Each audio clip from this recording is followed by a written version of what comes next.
Most founders think they're bad at delegating. They've read the books, they've hired the team, they've handed things off.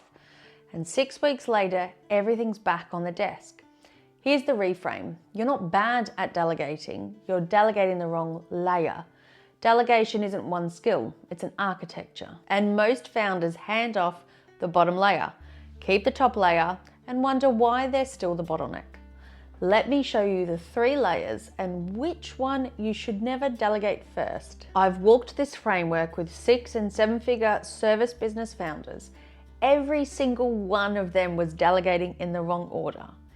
Here are the 3 layers, the one mistake almost everyone makes and exactly where to start. Layer 1 is execution. This is the stuff that's already documented. The steps are known, the outcome is predictable, the risk is low.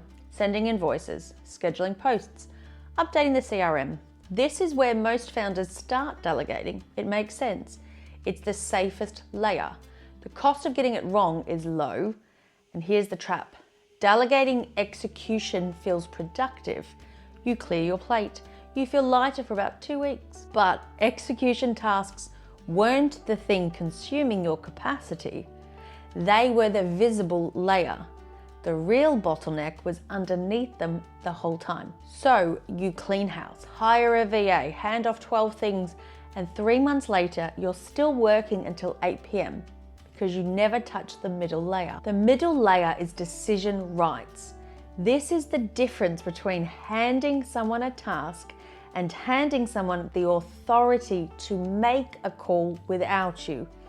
Here's the test. When your team member hits a decision that falls outside the SOP, what happens? If the answer is they slack me or it sits until our weekly check-in, you haven't delegated layer 2. You've delegated action, not ownership. There are 3 types of decisions in every business. Type 1, no-brainers. The criteria are clear, the answer is obvious. These should never touch you. If someone is asking you which font to use, the problem isn't the font, it's that you haven't told them they're allowed to decide. Type 2, escalation triggered.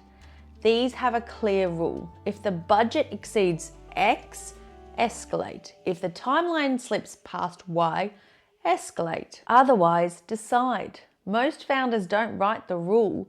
They just say, come to me if you're unsure. That's not a decision architecture. That's a dependency architecture. So type 3, high stakes. These genuinely need the founder. The ones with strategic weight, brand risk, or financial consequence that can't be reversed. You should be touching only these. Most founders are touching all 3. That's not delegation. That's being a permission gate with a nicer name. Here's the part nobody tells you.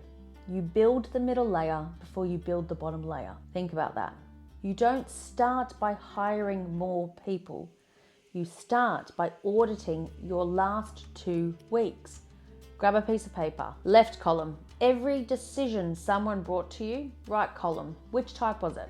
Type 1, you failed to empower. That's the fastest fix. A 1-line boundary that takes 30 seconds to write and saves you hours every month. Type 2, you haven't built the architecture. Write the escalation rule. Above this threshold, bring it to me. Below it, you own it. Then never undermine it by jumping in. Type 3, that's yours. That's where your attention belongs. This exercise usually takes founders about 20 minutes, and almost every single one of them discovers that 60 to 70% of what's landing on their desk belongs in column 1 and 2. That's 60 to 70% of your capacity that you're spending on decisions someone else could make. Not because they're more qualified, but because you never built the architecture that tells them they're allowed. One founder I worked with had 12 team members and was still the bottleneck on every client decision. 12 people, 1 permission gate. She spent 3 hours building her escalation architecture. Within the first week, the number of Slack messages that hit her inbox dropped by roughly 2/3. Not because her team got smarter, because she finally told them which decisions were theirs to make. Most founders don't have a delegation problem. They have a decision architecture problem, and it's the most solvable bottleneck in your business. The first step is the audit. Left column, right column, 20 minutes. That's it. If you want to go deeper and map every bottleneck in your business, not just delegation, the Calm CEO map is linked on screen. It's the full bottleneck audit framework I use with founders, and it'll show you exactly where your capacity is leaking, which decision type is eating most of your capacity right now, the no-brainers, the escalation failures, or the ones that genuinely need you. I'll see you in the next one.